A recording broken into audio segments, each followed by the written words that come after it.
अगर आप भी विराट कोहली और मोहम्मद सिराज को शानदार खिलाड़ी मानते हो तो वीडियो को लाइक जरूर कीजिएगा। दोस्तों, वेस्टइंडीज के खिलाफ सिर चढ़कर बोला है मियां भाई का जादू, एक नहीं तो नहीं लगातार 5 विकेट चटकाकर उड़ाए वेस्टइंडीज के बरखच्चे दर्ज करवाया है इतिहास के पन्नों में नाम। तो आखिर कैसे मोहम्मद सिराज की खौफनाक रफ्तार के दम पर टीम इंडिया ने किया दूसरे टेस्ट मैच को अपने नाम, कैसे सिराज की रफ्तार बनी वेस्टइंडीज के लिए बुरा सपना, दिल दहला देने वाले उनकी खौफनाक गेंदबाजी का पूरा वीडियो हम आपको दिखाएंगे। लेकिन उससे पहले आपको क्या लगता है कि मोहम्मद सिराज, मुकेश कुमार और रविचंद्रन अश्विन में कौन सबसे खतरनाक गेंदबाज है? अपनी राय नीचे कमेंट बॉक्स में जरूर दीजिएगा। दोस्तों, नंबर 1 वनडे गेंदबाज मोहम्मद सिराज का दबदबा ऐसे ही थोड़ी ना पूरे विश्व क्रिकेट में कायम है। वो ऐसे गेंदबाज बनकर उभरे हैं जो अपनी लाइन लेंथ और कातिलाना रफ्तार से बड़े बल्लेबाजों को अपने सामने घुटने पर टेकने पर मजबूर कर देते हैं, जिसका एक नजारा हमें वेस्टइंडीज के खिलाफ भी देखने को मिला। और उन्होंने अपनी कातिलाना लेकिन बाजी से उन्होंने वेस्टइंडीज के बल्लेबाजों को इस कदर धाराशायी किया जिसकी कड़वी यादें उनके जहन में कभी भी मिटने नहीं वाली हैं। जी हां दोस्तों, आपको बता दें वेस्टइंडीज के बल्लेबाजों ने इस मुकाबले में टीम इंडिया के गेंदबाजों का डटकर सामना किया।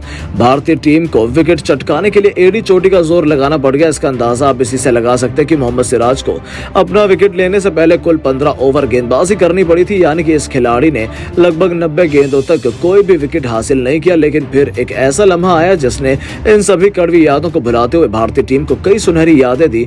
ओवर चल रहा था, 98वां गेंदबाजी कर रहे थे मोहम्मद सिराज। उनके सामने विकेटकीपर जोशुआ डिसिल्वा की चुनौती थी, जो अपनी खतरनाक बल्लेबाजी के लिए जाने जाते हैं। इस बार भी वो उसका नजारा दिखा चुके थे।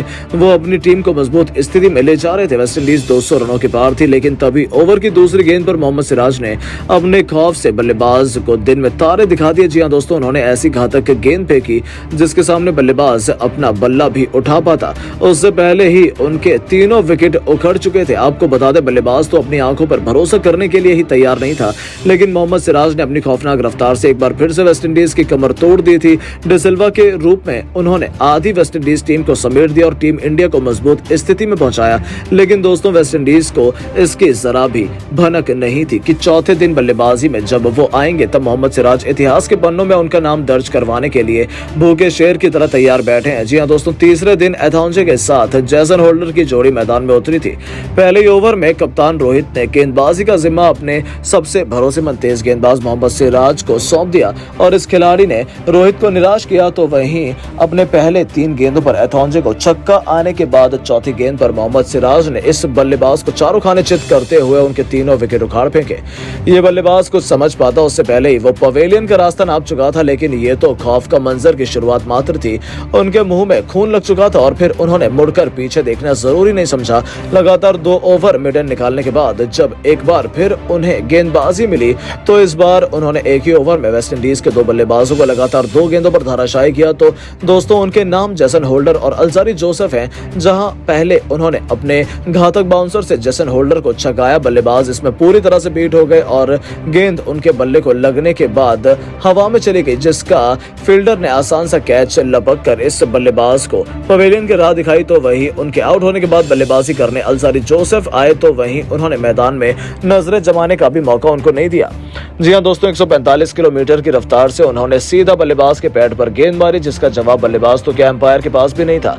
मजबूरन एम्पायर को उंगली खड़ी करनी पड़ी और मियां भाई ने लगातार 2 गेंदों पर 2 विकेट चटकाकर वेस्टइंडीज की हार की दास्तां खूनी अक्षरों से लिखनी शुरू कर दी। इसी के साथ उनके 4 विकेट भी पूरे हो चुके थे। वेस्टइंडीज ने भी अपने 9 बल्लेबाजों को गवा दिया था। जहां वेस्टइंडीज की पारी को समाप्त करने का काम भी मोहम्मद सिराज जी ने किया। अगले ही ओवर में उन्होंने वेस्टइंडीज के आखिरी बल्लेबाज को भी पवेलियन की राह दिखाकर पूरी की पूरी वेस्टइंडीज को केवल 288 रनों पर ही समेट दिया। जहां मोहम्मद सिराज ने अपनी कातिलाना गेंदबाजी से 29 ओवरों में केवल 65 रन लुटाए थे। वहीं 5 बल्लेबाजों को आउट कर अपना पंजा खोलकर इतिहास के पन्नों में अपना नाम सुनहरे अक्षरों में दर्ज करवाया। उनकी बेहतरीन गेंदबाजी के दम पर ही टीम इंडिया अब तीसरे टेस्ट मैच को अपने नाम करने में मुकाम पर खड़ी थी। लेकिन अब आपको क्या लगता है कि भारतीय टीम वेस्टइंडीज को तीसरे टेस्ट में हराकर 2-0 से क्लीन स्वीप कर पाएगी या नहीं? अपनी राय नीचे कमेंट बॉक्स में जरूर दें।